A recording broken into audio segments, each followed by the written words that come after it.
years ago with about 14 people around my dining room table. And the whole idea was to provide community education and support for people who were interested in a whole foods, plant-based diet for health reasons. And we've grown tremendously. Thank you all for coming tonight, because this is definitely our biggest group yet. So far, we've been meeting about 6 times a year. We've been meeting here, a couple other locations. 2020 will be a new and different year, because if we keep growing, we'll look for bigger facilities. And we will also hope to host some smaller groups in different parts of the city. And what I want to do is I wasn't able to print the agenda, but what we're going to do is I'm going to go through a couple notes. We'll have the presentation with Harvey Lewis, Mike Fremont, and Richard Brown. We'll have a Q&A after that. I have a couple comments, and then Pastor Jeba Moses, who is so gracious to let us use this facility. He has a couple of comments and updates, and then we will do the potluck. So hopefully the potluck should start about 7:15, I would say, and we will be done by 8 o'clock. Again, I just want to welcome everybody. One thing I would like to do is introduce Dr. Betsy Lauder, who has been one of our speakers before. We're so lucky to have her kind of with our group. She does wonderful presentations. But she is going to, I don't know if anyone saw it this morning, but there was an article in the New York Times about some recent research that said it was fine to eat red meat and that there was nothing wrong with it. So anyway, Betsy, if you could come up.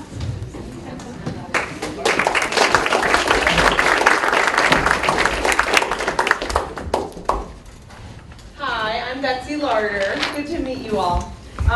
So yeah, I just wanted to take just a few brief moments to give a quick update from the news about what's going on.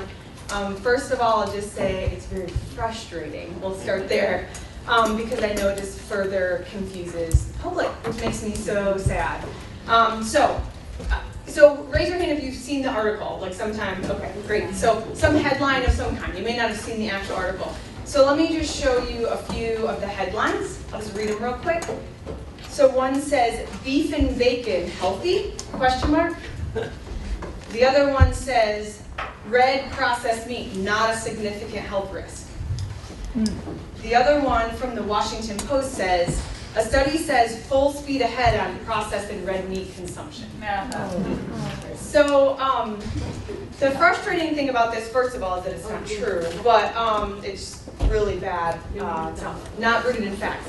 But so first, the first thing I'm going to say is one, because it's hard to navigate this society right now, but one, people, including ourselves, we're guilty of this as well, we want to hear good news about our bad habits. And that is very popular information. Okay, so if you say, oh my God, bacon's great for you, I mean, you are going to get 1 million followers. If you say, chocolate's not so bad, don't worry about it, have a glass of wine, 1 cigarette's not bad, we want to hear good news about our bad habits. So the media is reporting this because it's great for them, because they're getting more clicks, people are passing on their articles, people continue to be confused, and then their products are bought. So that's one thing, is that people want to hear good news about their bad habits. The second thing is about the evidence, and I didn't want to get super lost in this, because I just have a few minutes, and I want to talk about positive, amazing things that we're going to hear from today from these athletes who are doing incredible things on a really healthy diet. But if you actually read the article itself, it's from the Annals of Internal Medicine, which is very disappointing because that's like my parent organization, essentially based on my training. Their article specifically says when they recommend that, their recommendation is that it is okay, let's just read it here specifically. The panel suggests that adults continue current red meat consumption. Similarly, the panel suggests adults continue current processed meat consumption. In parentheses behind those statements, they always have to give a level of evidence, which means, hey, how can we make this claim? How are we backing this up? In parentheses, it says, weak recommendation, comma, low certainty of evidence. Okay? So for me, from a doctor's perspective, I look at that and we just throw that stuff out. That's just what we call anecdotal. That's the stuff that you say, oh, there's not really a lot of evidence behind it. Someone just thought maybe there's this one study who maybe said it. But there's this whole other hundreds of studies that make a totally different conclusion. So, but that's not in ABC.com, or that's not on top of Washington Post or New York Times, because that's not the exciting clickbait, right? But the actual article even says that it's weak evidence. So flash forward to World Health Organization, WHO, one of the best, not least biased organizations giving health advice, because they're a world organization. Their recommendation on processed meat is actually that it is, processed red meat, so bacon, sausage, things like that, is that it is a group 1 carcinogen, causing cancer. That's what that means. Group 1. What group 1 means from the organization, you can go Google this tonight if you would like to, it equals sufficient evidence to show that it causes cancer. Okay, it's not saying everything is, it's saying that this group, red processed meat is a group 1 carcinogen, which is strong evidence sufficient that it causes cancer. That is the same group that tobacco and cigarettes is for lung cancer. Okay, so it's not confusing, but unfortunately they want you to click on it, they want you to pass it around, they want you to post to Instagram, and they see all that. Okay, last quick thing before I pass the microphone is one of the best organizations out there right now is PCRM, which is Physicians Committee for Responsible Medicine. Dr. Bernard, who's like a hero of mine, who is based in Washington, D.C., he has already filed a lawsuit against the internal medicine organization who published this article, saying that they are stating a false claim. So there are people out there that are trying to help you all to get the right information in front of your faces instead of false information. So I'm sorry it happened. It's false. Don't believe it. But let's listen to some really positive things today about how actual plants are doing amazing things. Thank you, Betsy. Yeah.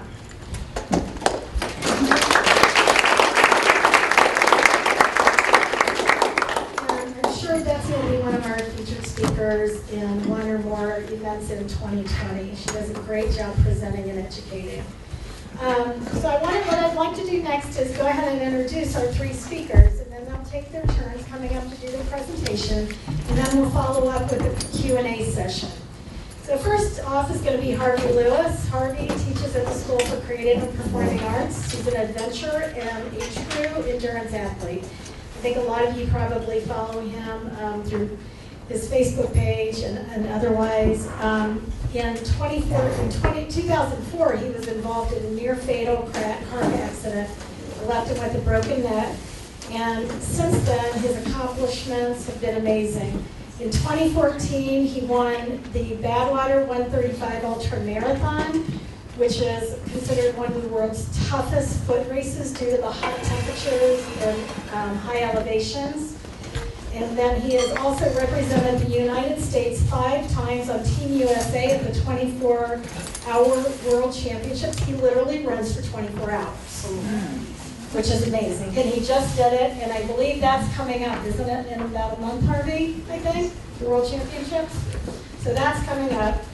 I mean, when I look at him, I just think, okay, again, really go out and get a mile in. And also, I do want to mention, too, in August, a film documentary, Like Harvey, Like Son. This documentary was about Harvey's attempt to run the Appalachian Trail in record time. And his 75-year-old father was serving as his crew chief. This documentary won the Director's Choice Award at the Aspen Mountain Film Festival and is going to be showing this Saturday, October 5th, at the OTR Film Festival. It'll be, I forget if it's 1 or 2 o'clock, I think on Saturday. It'll be at the National Underground Railroad Freedom Center. So I do want to mention that. Yeah, our next speaker after Harvey will be Mike Fremont, and I know a lot of you knew Mike. Mike is 97 years old and still racing. He canoes the other days that he isn't running, and he holds 4 single-age world records for the marathon, age 80 and 90, and the half marathon, age 90 and 91. He ran the Flying Pig, I think, with Harvey for the 10K, I believe. And Mike was diagnosed with cancer when he was 69 years old and given only a few months to live. He changed his lifestyle, went to, I believe, either macrobiotic and vegan, whole food, plant-based, and you see him here, he's a world-class athlete. Our final speaker will be Richard Brown. Richard is actually filming it back a little bit. Richard stopped eating animal-based foods on New Year's Day in 2004 after being motivated. He lost a good friend to colon cancer. He is passionate about understanding how the body works and how to fuel it with healthy foods. He shares his plant-based passion with talking to groups, individual and small group coaching. In high school, he ran motocross and then later moved to Cincinnati and started skiing. After going plant-based, though, he lost 30 pounds but didn't lose any strength. He also had more energy, better workouts, and recovered much faster. He still continues today competing, and he's won his age group in the NASCAR Skiing Nationals or Regionals in Michigan for the last 2 years. So I will hand this over to Harvey as our first speaker.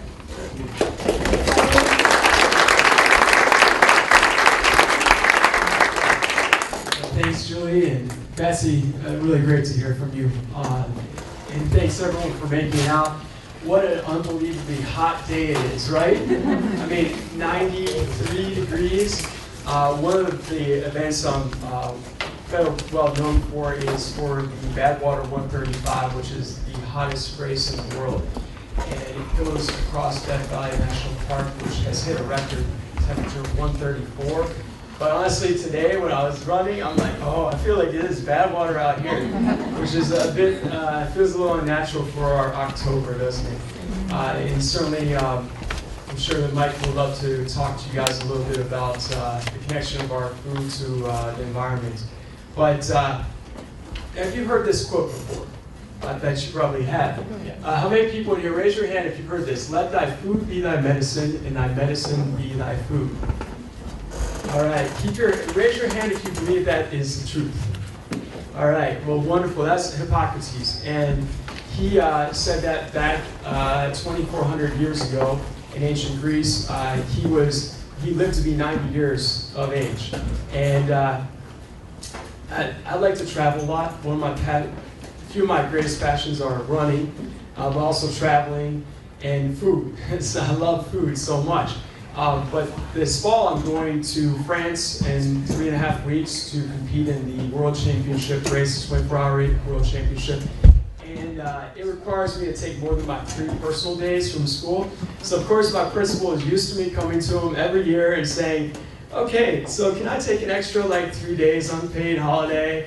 And this time I said, okay, I'm going to take this holiday, and I promised you I will not miss another day of school the rest of the year. He said, Harvey, you can't make that promise to me. You can't make that promise. But you know what? I can make that promise. In the last 10 years, I've had 0 sick days. To be honest with you, since I'm eating plant-based foods, I just don't get sick. And Mike can tell you the same thing. I think he's been sick one time in the last 30 years. And so, there's other factors involved, of course, but it certainly is one of the leading factors that impacts my ability to have a stronger immune system.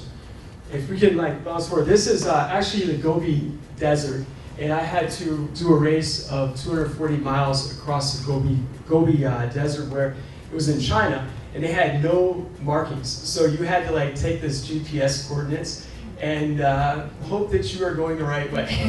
Because there's certainly no villages along the route, and it was quite wild. But honestly, my plant-based foods empowered me in all these journeys. And so I'm really excited to share some of the experiences through this. So to go back to the start of the story, when I was growing up, I was not the model of good health, you could say. In fact, I was actually the second biggest kid in my school, believe it or not.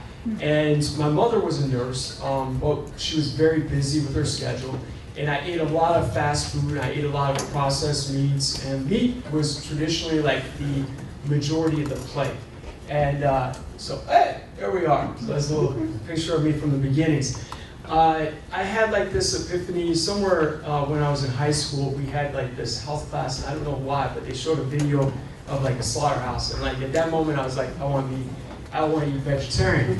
But when I went to the cafeteria, I had no idea. There was only one vegetarian in our whole school, Diana Fultron. I still remember her. she did like a presentation on like why not products that they don't do animal testing. I remember in our English class, but I had no idea where to even start. So that lasted for about a day. And I continued on with my normal health and normal lifestyle. And basically things started to change when I went off to college and I went to Australia. And I spent 3 weeks with a group of young students, and we had to make our own food. And what was remarkable to me is we had about 30 people, and there was a higher proportion of the group that was vegetarian. So about 10 of the people were eating vegetarian. And I noticed from just watching and observing that the 10 that were eating vegetarian were actually the healthiest in the group by far. And so that kind of made a little click in my mind. And then in the midst of that experience, my mother unfortunately had a very severe stroke. And so I came back from Australia to Ohio, and that was when I really started to question about what I had learned growing up about the 4 food groups, about how you need to eat meat and you need to drink milk in order to be healthy and strong, and it made me want to learn more about what's out there. And so I started to read a lot and talk to other people. Okay, so we can bounce forward here, okay? I ended up changing my diet to eating vegetarian, and I noticed a dramatic increase in terms of my energy. Always throughout high school, I actually started running in high school, but I always would finish the races last or second to last or third to last. And honestly, there's nothing wrong with that. That's actually really inspiring to me to see people that are out there competing from first to last. But for me, it was remarkable to see that increase in energy when I started eating vegetarian and then vegan. And so I went from 5 years, it took me 5 years to break 5 hours in the marathon. And after I became vegetarian, I took immediately an hour off my time. And I just kept on chipping away at the time until last year, my best time was 2 hours and 45 minutes and 58 seconds. So I almost have gone to half the time of my original marathon, and I'm more than double the age now. So it's kind of wild how you can impact yourself. I've also competed in long lists of ultra marathons, and including this one. This is out in the Sahara Desert. It's called the Marathon des Sables. And so you compete over 6 days, and you have a day that's 50-some miles, and then you have a day that's a marathon distance, and they vary in distances. One of my teammates out there was the famous Marco Omo. He is quite an amazing man. He's from Italy.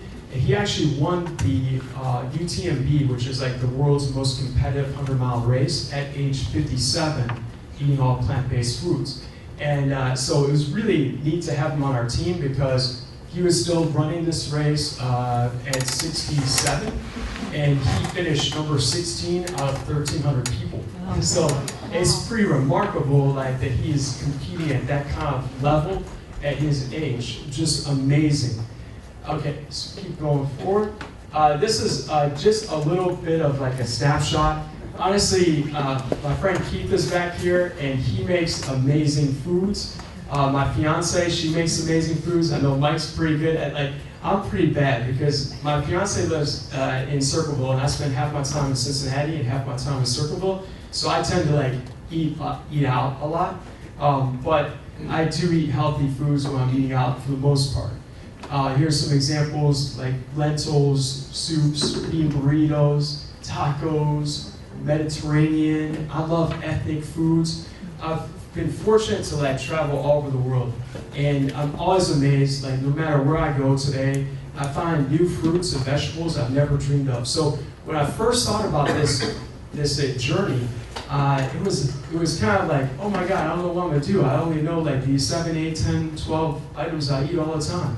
But when I actually went out to eating vegetarian and plant-based, it like opened up a whole world of new discoveries. And like even our local pawpaw, like I know Lawrence was at the Pawpaw Festival a couple weeks ago. There's all kinds of fruits and vegetables out there and different things that you can eat. All right, you can go forward. And one of the things that I like to do is, I think for many of us here that are plant-based, it's like we probably come across someone in our lives that we think that, oh my God, if they just would like transition what they're doing a little bit, it would really make a dramatic impact on their personal health. And so instead of like just saying, Dad, you guys have to eat plant-based, you know, I kind of like try to model or like offer like opportunities. One of the places is like at my school, we have a vegetarian club. And so that way it's like students, they can just say, oh yeah, I'm not vegetarian, but I'd like to come and check it out. And they're like, wow, I can't believe this is so good. I had no idea. I thought you just ate like carrots all day long. You know? And my kids came and spoke out there. So it's great. But you know, you can find little ways, invite people over to dinner, make something special. You know, you're not gonna like get everyone to like transition what they're doing with their habits, but every little impact can make a dramatic impact. All right. Okay, so this is actually from just 2 weeks ago at the national championship up in Cleveland. And it was kind of neat because my fiance Kelly, she actually came in second in the nation, which was a big surprise for me. Like, I mean, I no, it sounds terrible. I really believe in her, but it was a surprise because she's always been like, sort of like, she always considers herself like just kind of average with running and doesn't really give 100% on it. Like, so it's kind of a shock to us. And she actually just started eating like plant-based and vegetarian the last like 4 or 5 months. And like since that time, she's actually won 2 of the 4 races she's done. So it's kind of wild. Like I don't know how much of a correlation there is, but there is something there. Like that she's getting faster than she was before, or able to endure the really tough environments like they had like 2 weeks ago with 90+ degrees. So she came in 6th overall. There were only 4 men that beat her out of 120 people. So it's pretty amazing.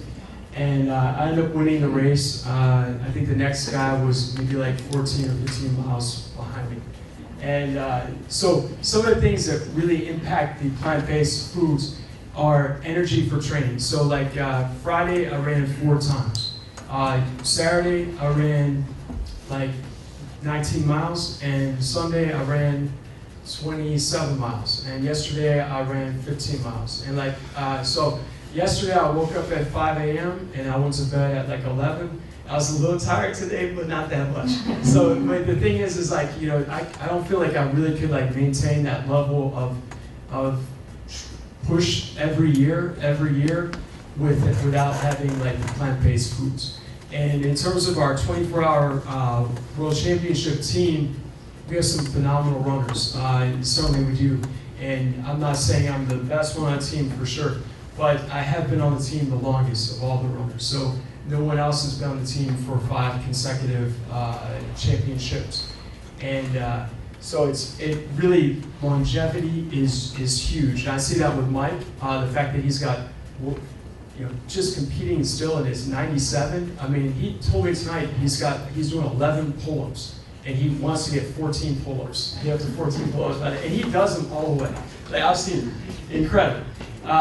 But the quicker recovery, that's another thing. There's another guy who's a big, I mean, you guys have probably heard of Scott Jurek, Michael Wardian. Like these guys, they recover, Michael Wardian especially, he'll do like an ultra 100-miler, and then the next weekend he'll do a marathon and perhaps win the marathon. And like what I find is with the plant-based foods, it has an anti-inflammatory nature to it, and so you recuperate like even quicker. After my 24-hour national championship race, within a matter of 3 days, like I honestly didn't even feel a sore in my legs, like after running 130 miles. And it's wild, like the body recuperates because people are thinking, oh, you need more protein? Or you're missing something? No, like actually you recover very fast. Like I said, the immune system is stronger. You have fewer days that you miss. Also digestion. I find that before I became vegetarian, my digestion was very irregular. It just like I didn't have like a system.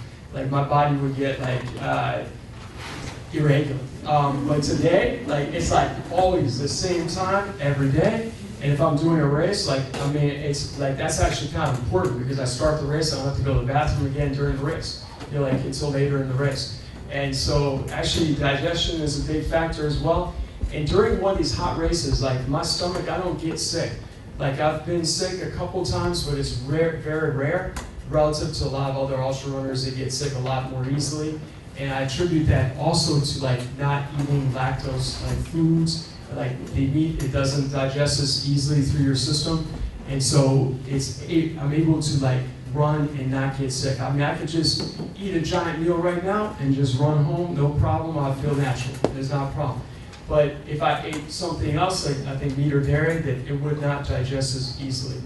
So, all right, next slide. And so, just a couple thoughts before I pass it along to Mike. And I love Mike speaking because he's so profound. But a small body of determined spirits fired by an unquestionable faith in their mission can alter the course of history. Mahatma Gandhi. And I very much feel that we do have a responsibility because you can make an impact in someone's life. Over the weekend, unfortunately, I saw a really bad motorcycle wreck. On Saturday, when I was coming back from Mohican. The guy literally was 110 meters away from me coming this direction. He flew off the road and he went about 100 feet in the ditch. And I was one of the first people who responded, along with these two older ladies who were in front of me. Unfortunately, when we got up to him, I was expecting the man to not be alive, perhaps 50% chance, but he was living. And we did the best we could to keep him in good condition until the paramedics arrived. And they arrived within 15 minutes. The good news is he's stable and in a hospital right now in Knox County. So, I mean, the thing is I see about like having someone beside me who I could impact, I feel like I have a responsibility in some ways. And maybe it's a little too much. Like I don't want to like go over and like drown people out. But on the other hand, like I feel like I have a responsibility to someone, if I see that they're like doing something that could like, they could better their life, I feel that that might be just as important than stopping for the man that crashed on his motorcycle. You know, if I see one of my coworkers, she was like in her 30s, she just passed away like in the last 3 years, and she was obese, and her diet was poor. You know, like maybe I could have like said a couple of things or said, hey, you know, do you ever consider this? It's just small little bits. I'm bad like that. I'll even say someone in the line at Kroger. That's like, but I don't give people a bad name for the mean thing. But I just like little slights, like, hey, you consider this? I mean, I think to me personally, it matters. Like you can make an impact and you can really dramatically affect someone's life. My mother, I really wish I had this information before she had the stroke. She's still alive and she's partially disabled, but she still gets along well. But I'm so proud of what she's accomplished through this time period, but I wish that I had this information beforehand because I truly believe that my mom didn't have to have the stroke. Had she had healthier nutrition, it wouldn't have happened. It just wouldn't have happened. But Mike, I think it's time for you to come on up. Yes.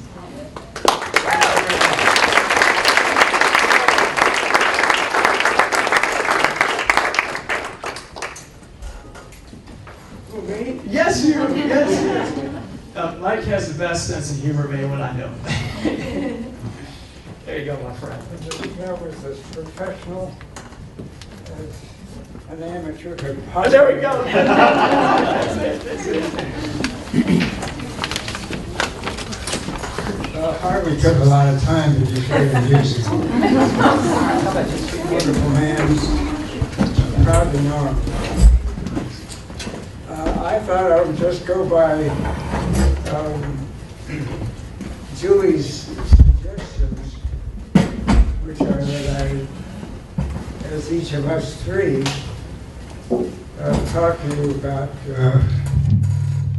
what our athletic careers had been before we changed our diets first. And mine had not been particularly fruitful, shall we say. I took up running at the age of about 36. I lost my wife and I had 3 little children and I had my own business. And instead of doing the martinis every night, the way I had in my marriage, I decided to run. And it was a good place to run, so I began to. And then someone said, why don't you get in a race? And I did, and I didn't do very well, but I felt good. Anyway, all that went on for a number of years. And then I got colorectal cancer. I am reminded of my mother, who was a concert violinist. And as a housewife, when she was middle-aged, she took up mahjong, which is made of little things made of, in those days, ivory on one side and bamboo on the other, and it's a Chinese game. And she played with 3 other women.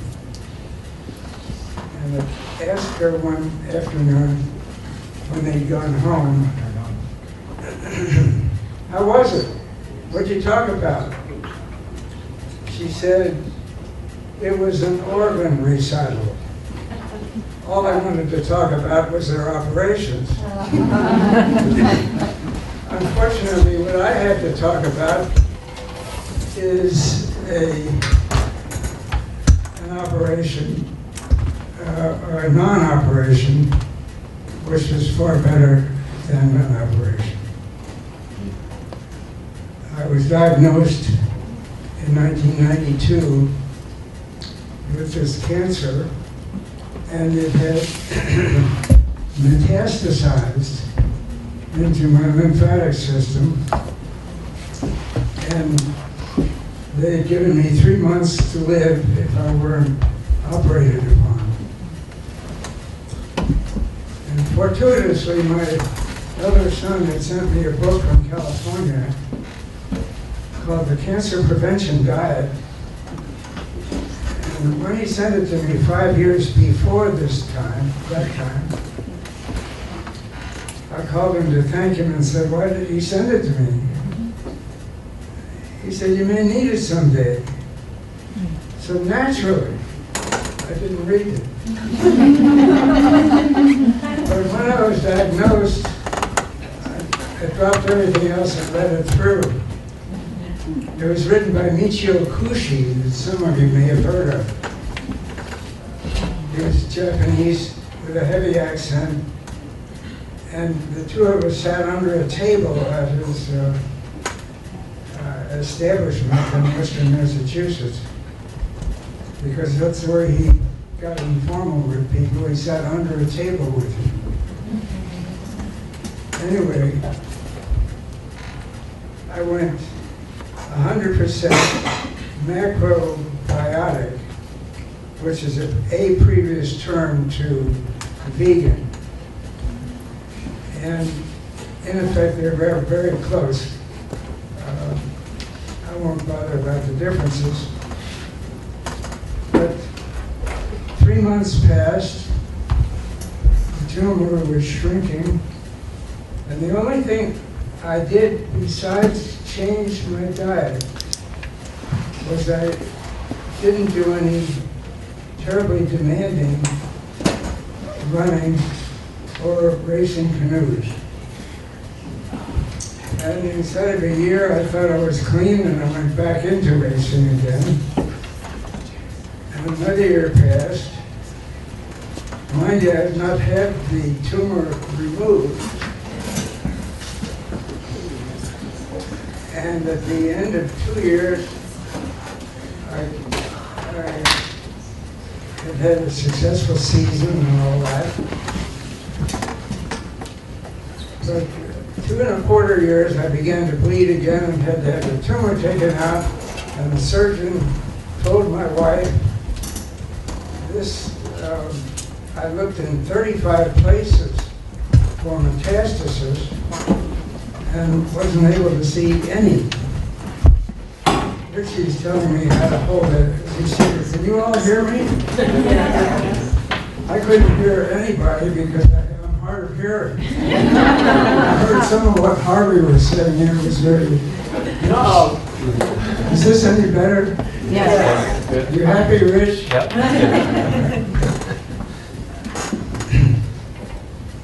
So,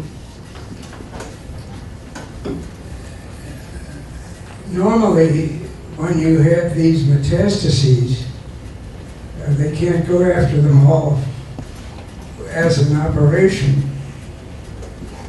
So they do radiation and or chemotherapy, which in those days was pretty primitive, if it was still kind of primitive.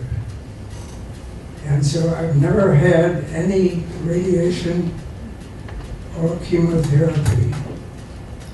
And there's been no metastasis trouble, and now 28 years. So I think that's finished.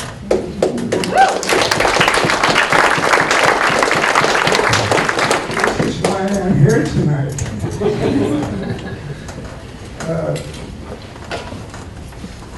As the years went by, I kept moving up in my age class in the running world,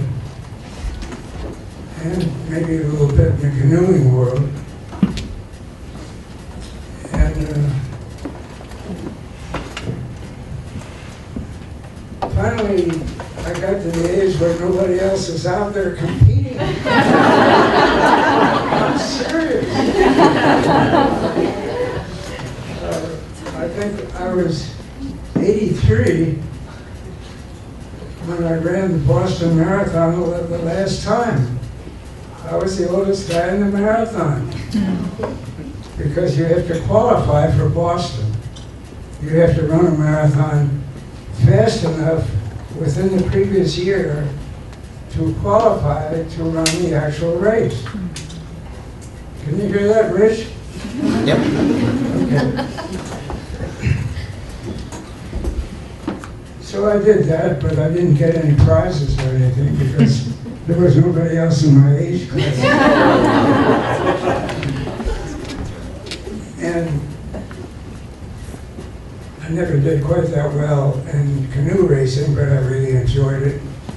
And as a result of that, I came to help found a number of national, state, and local canoeing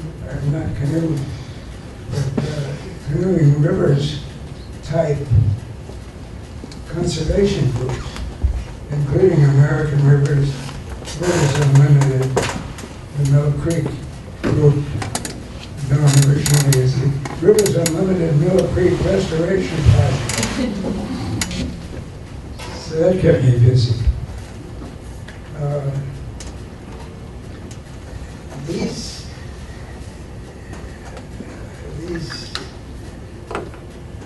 international awards, I didn't even know I'd reached them.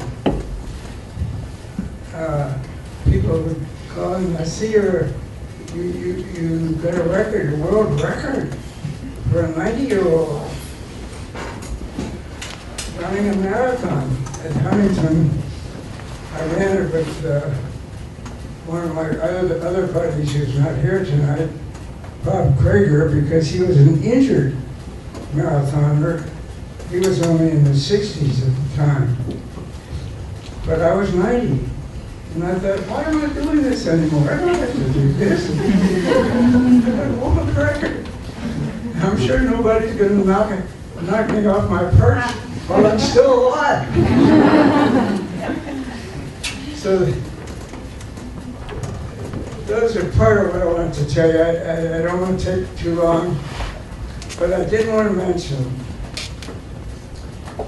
that this vegan diet that I've been on satisfies almost all of the taste sensations I had grown up to enjoy. But I've never been unfaithful to that. And every day I feel I do. I'm never going to run far enough to get tired. I can't run hard enough to break myself down. I don't have to eat what Harvey does, which is 8,000 to 10,000 calories a day. And he keeps his girlish figure nevertheless. He's amazing, but he looks normal. Looks happy. Just amazing. The other thing I want to tell you is really important. The best thing for this planet today would be for the entire planet that is capable of it to go vegan. That's the best thing for a future for this planet if we do that.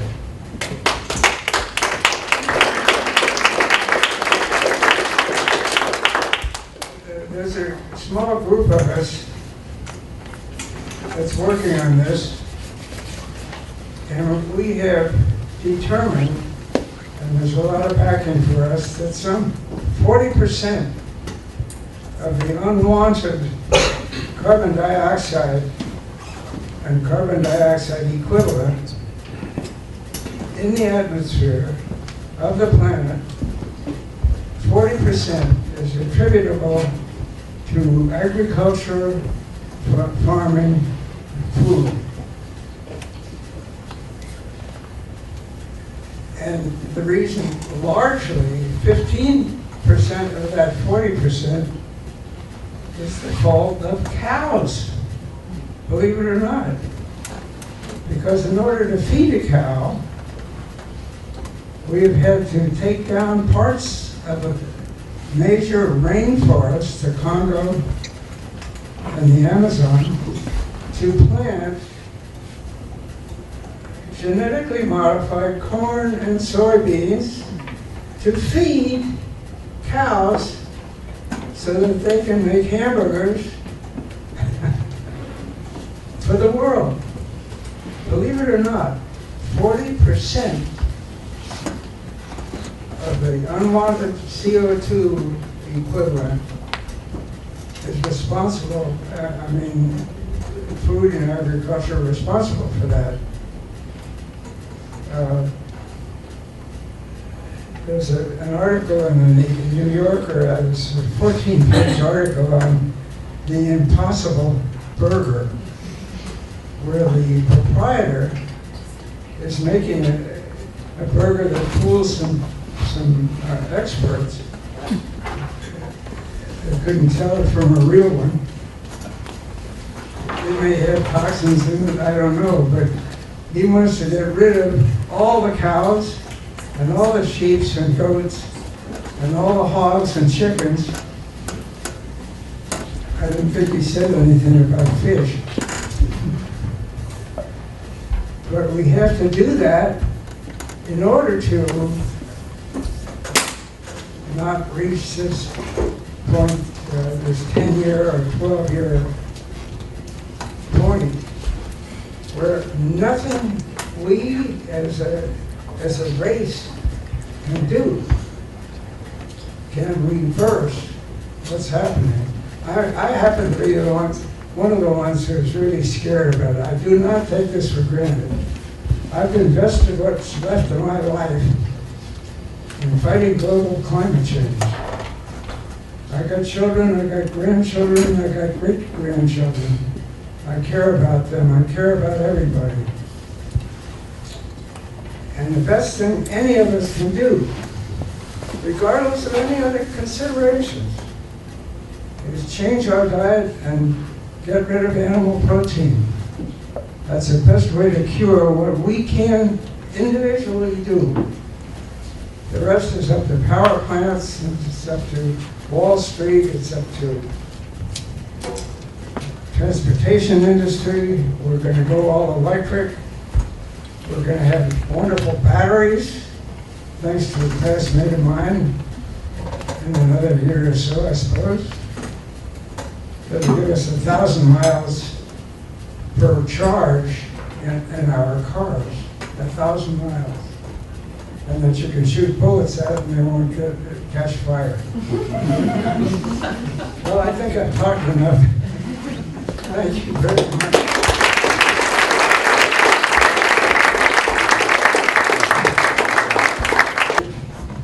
One thing Mike didn't mention is in 1950, Mike founded the Cincinnati Ski Club with another couple of his buddies. And that's how, one of the ways that we connected, because I've been a member of the Cincinnati Ski Club. There's a few members here actually, for 33 years, and that's what got me into ski racing, which is my sport.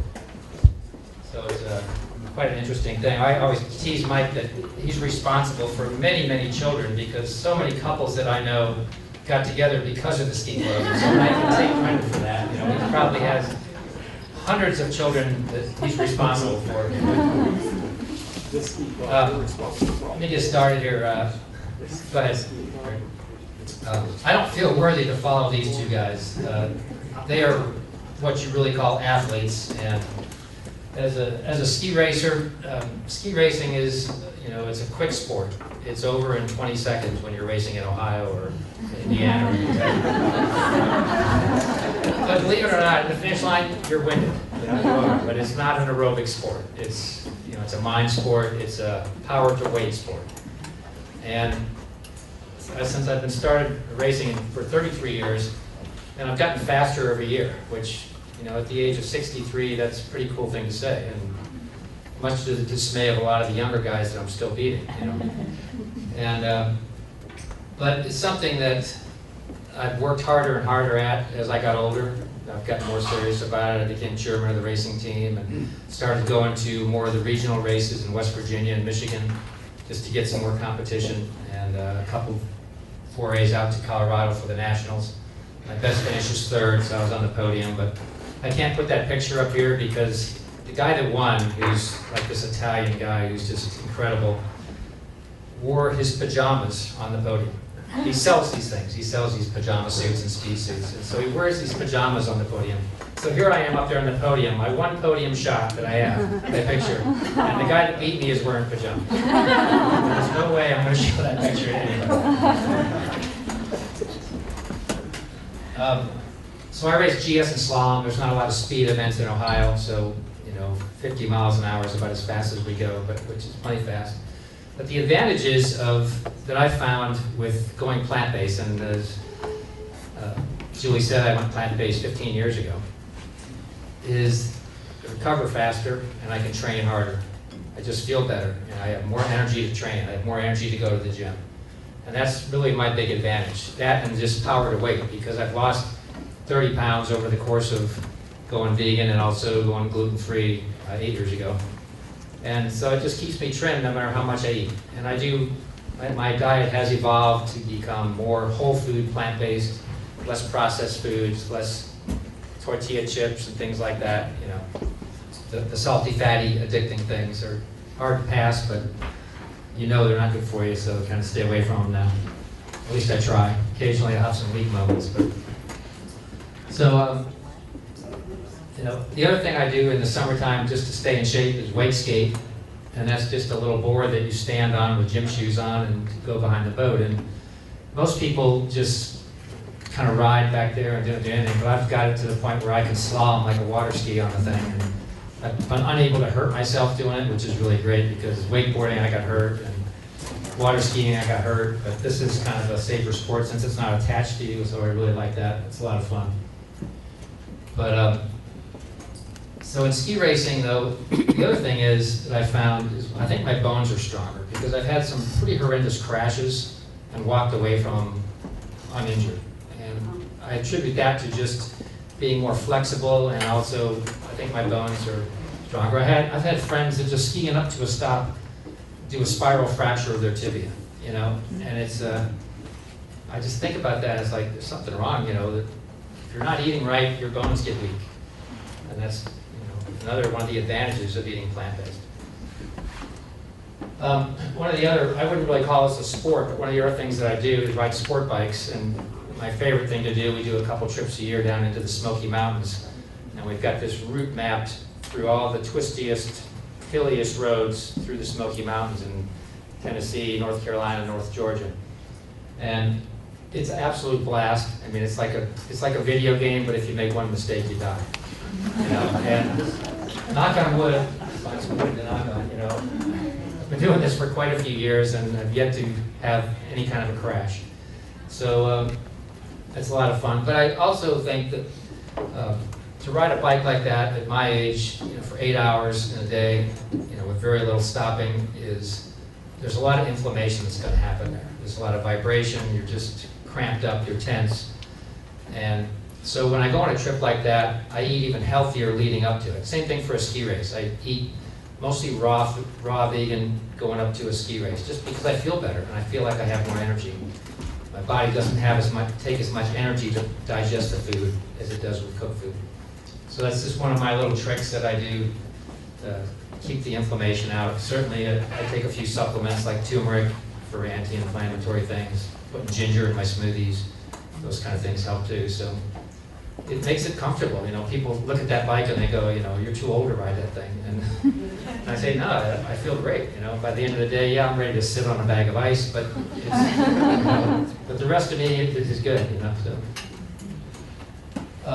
I wanted to put a few plates up here just to kind of show variety of the kind of things I eat. This thing in the foreground here is actually a veggie burger covered with sauerkraut and some ketchup and mustard.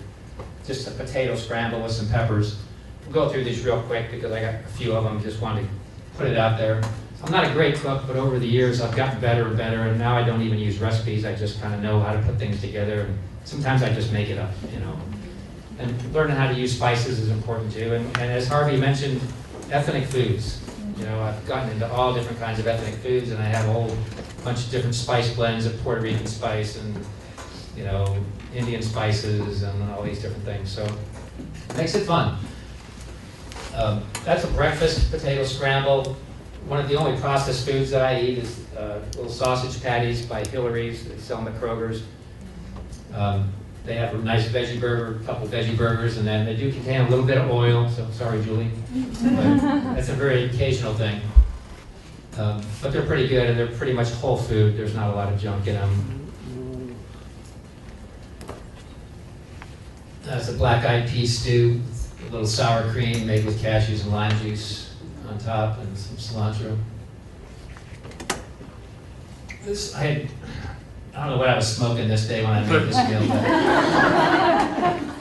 I had a head of cauliflower and I decided I'm going to make cauliflower 3 ways. I probably saw something like this on a cooking show or something. And so I roasted some cauliflower up there. I made some green cauliflower. I forget what I even put in it. Probably some cilantro, maybe parsley out of the garden or something, with some spices probably, some berry African spices, awesome.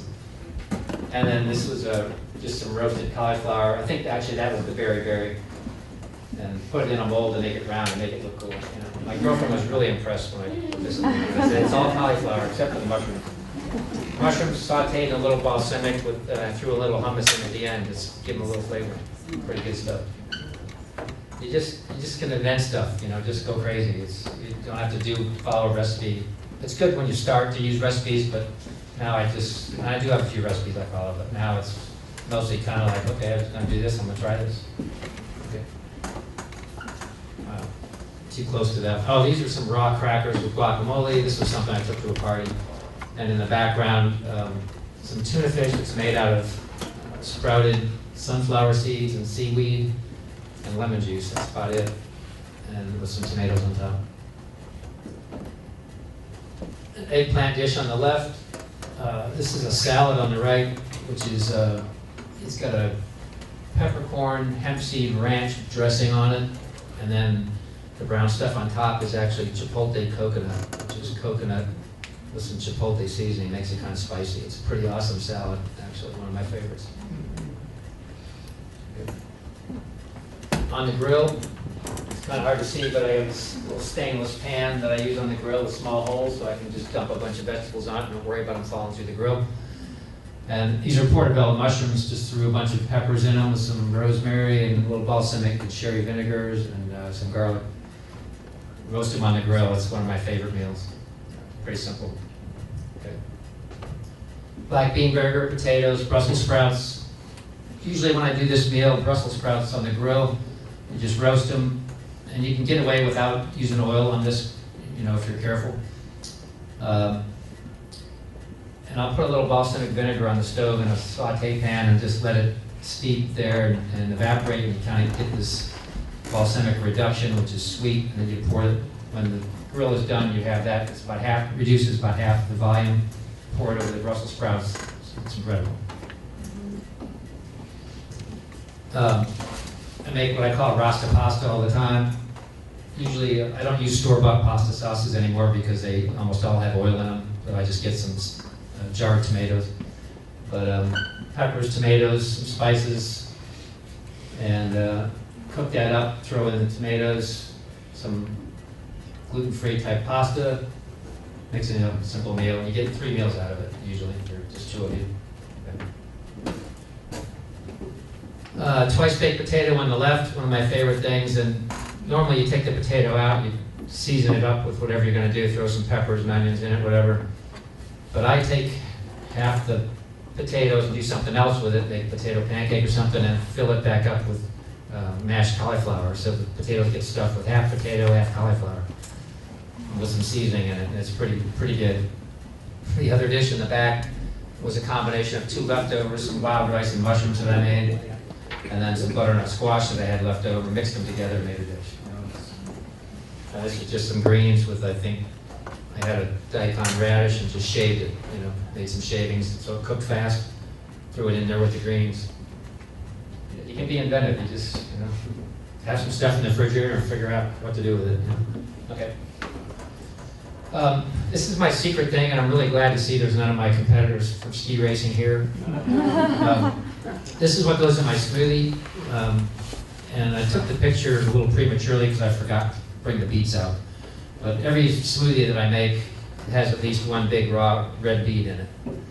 Because red beets and greens and a few other things, cabbage, and have nitrates in them. And nitrates are the chemical your body changes into nitric acid. Nitric acid gets into your arteries and tells your arteries to relax and open up. It allows more blood flow. I notice a difference. When I do a smoothie like this, and I do before any race, before I go boating in the morning, I put them in mason jars and take them with me in the cooler. So every morning before we go out and ski, we got the red smoothie going on. You're running all day with full arteries open and getting lots of blood to the muscles, and so you recover faster and you feel like you could just go all day.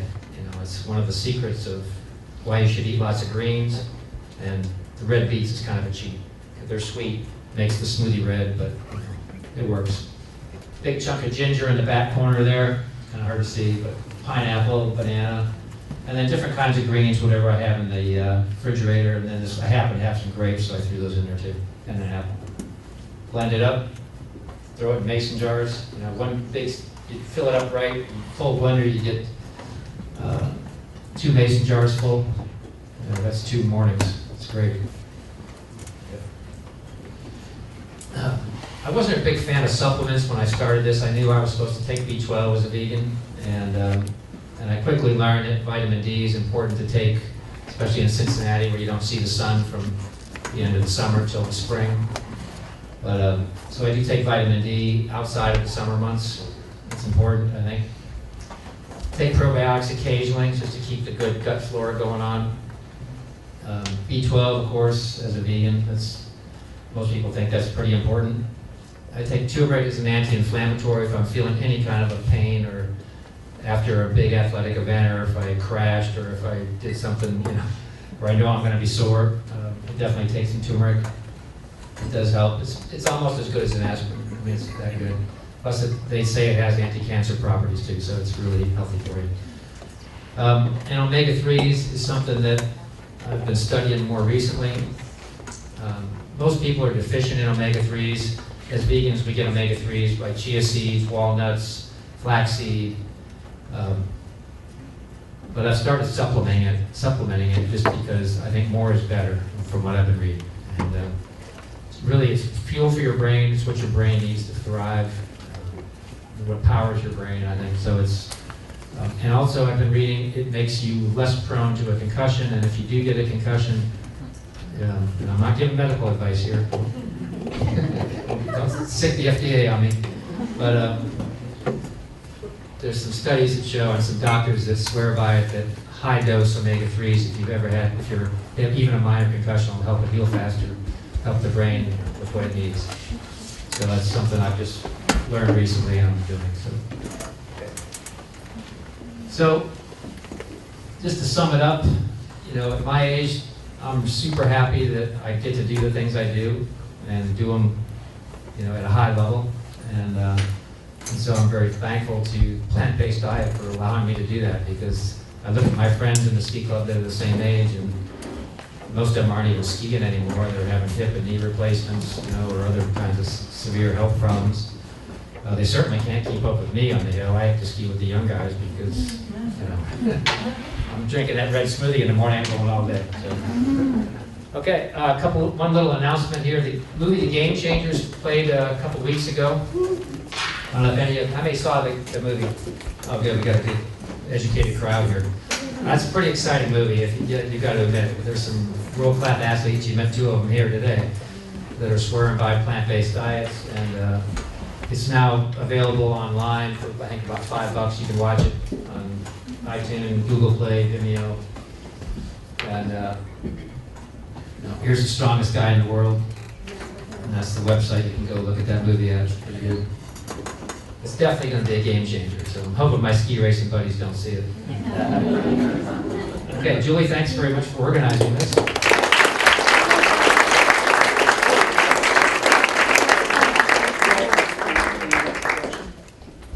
Oh, yeah, you can read that.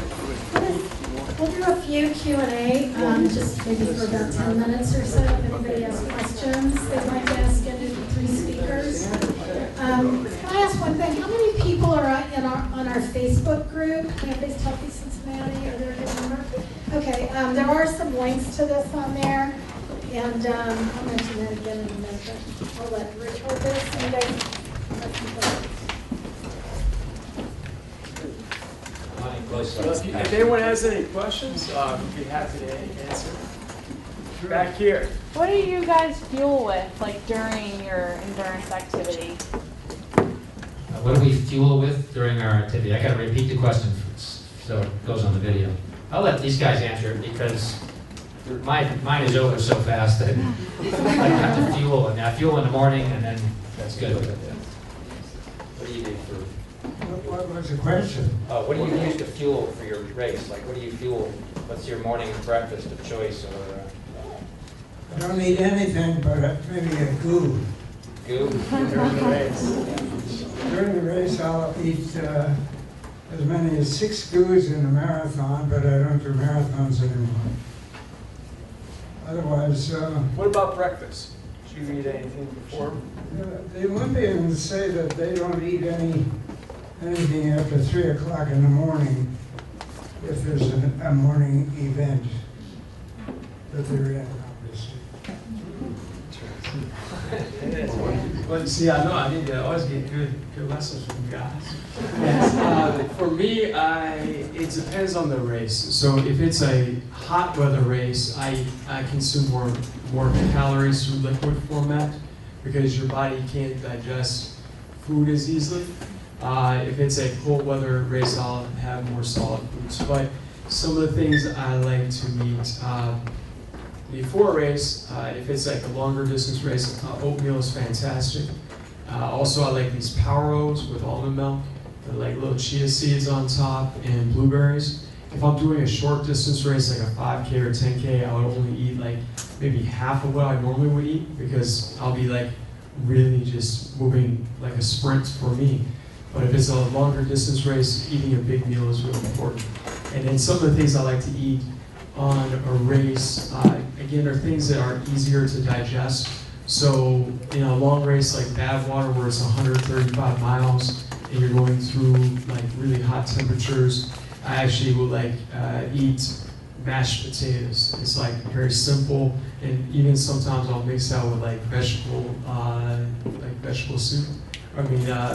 Vegetable broth. It's just easier to consume.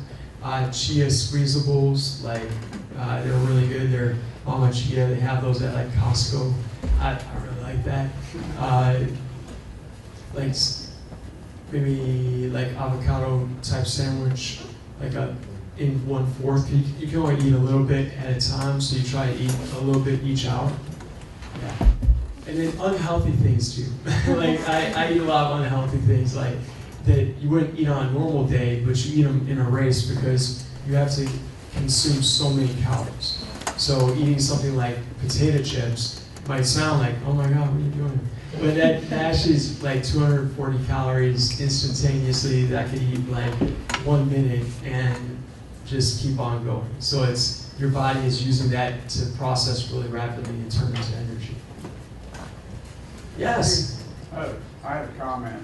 The article that Betsy mentioned when she started in the New York Times, I didn't read the whole thing, but my wife read it, and at the very end it says something about this was a study done by the American Cattlemen's Association about how to feed them.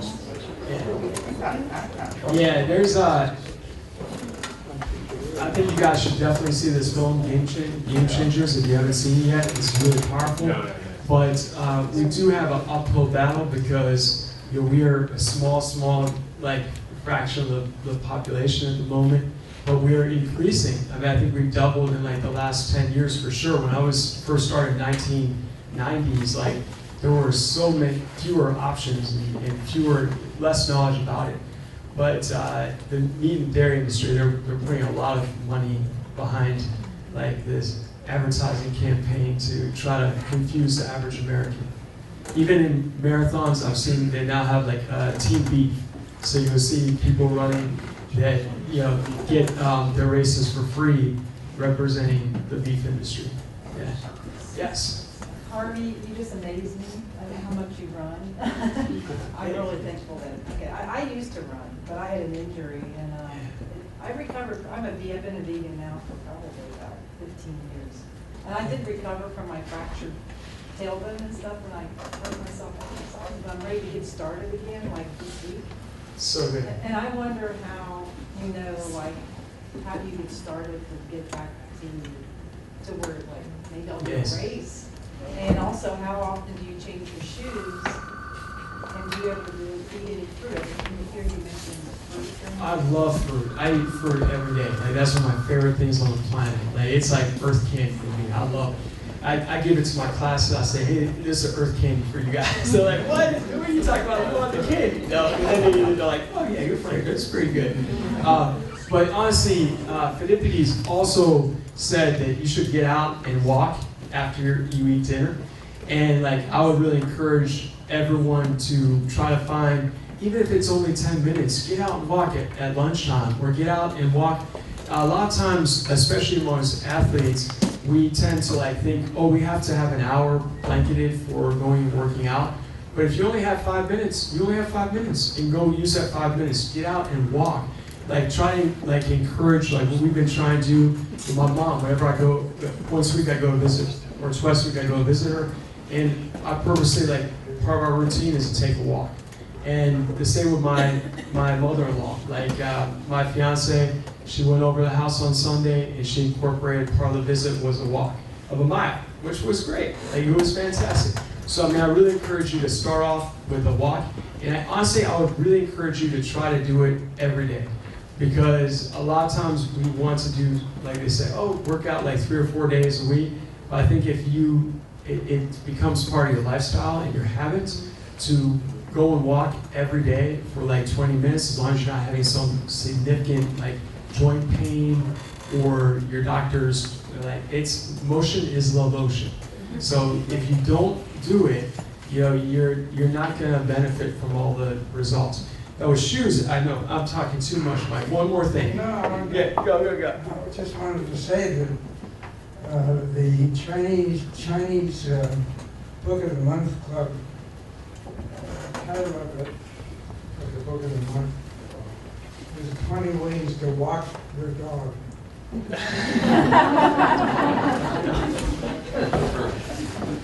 The shoes, really quick. Actually, honestly, I think shoes make a big impact. You don't have to have like fancy shoes, but like rotating your shoes, probably for the average person every 6 months is probably a benefit. And just to let you know, the shoes I wear, Newtons, are actually vegan shoes. So yes, I don't know if there's any other like running shoes out there available. They're a small company based out of Boulder, and like they've even been like PETA certified the last month. So yeah, they're vegan shoes, and they're called Newtons, like it's in Sir Isaac Newton. So most people don't know about them because they're a little small company, but the science is real strong. I got carb or protein. There you go. Yeah, you better talk some more, Mike. Back here we have another question. So I had a question, and also I just wanted to thank Mike for your environmental work as well. I really care about that and have had a hard time finding an organization to plug into that supports eating whole foods and eating not meat and the animal agriculture. And so I just wondered if you knew of any organizations to recommend that embrace veganism or plant-based diet.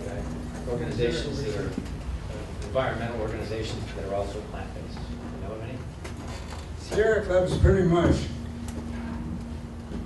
My wife is one of the big cheeses. And I think every board member of Sierra Club National, I've been pumping for this for years, should absolutely be vegan. Otherwise, I'm missing the point. I think just yesterday, Mike told me something. He summed it up in saying, we can take care of the global warming if we take care of the sustainability. And you really start to think about that. There's a lot of truth to that. Do we have time for one more or two more? I was just to say, if you take that one step further, we can take care of all of it if we start taking care of ourselves too. It's true. And each other. That's right, and each other. Good.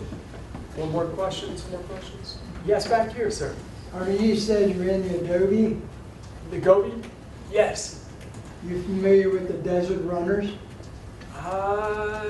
I've met a lot of desert runners. I'm not sure. Some delirious moments. You heard of Dave O'Brien? I'm not really sure. Yeah. It is a small They have world. the big four deserts is what they try to. Okay, yes, I know that. I mean, I know the big four deserts, Atacama, and Yeah. yes, Namibia, And Antarctica. Antarctica. Yes, and yeah. But to get back to your question, also like about the environment, like I mean, I think it really starts like within this group right here. So honestly, I don't know another plant-based organization in Cincinnati. Like we try to do like just amongst friends, have like a once a month like potluck or dinner out. But it's great to see everyone here tonight. So I mean, I'm really inspired by that and where we can go with this. Yeah, and we have one more question all from Mike. Any others or Richard? No? Okay, everyone's ready. I think everyone was sweet, but I want to thank all of you. And just as a thank you, I got you each a Forks Over Knives new edition that just came out in the fall. And they're all on sale at Kroger's right now, and they have some amazing recipes that look great for fall and winter. So, thank you guys so much.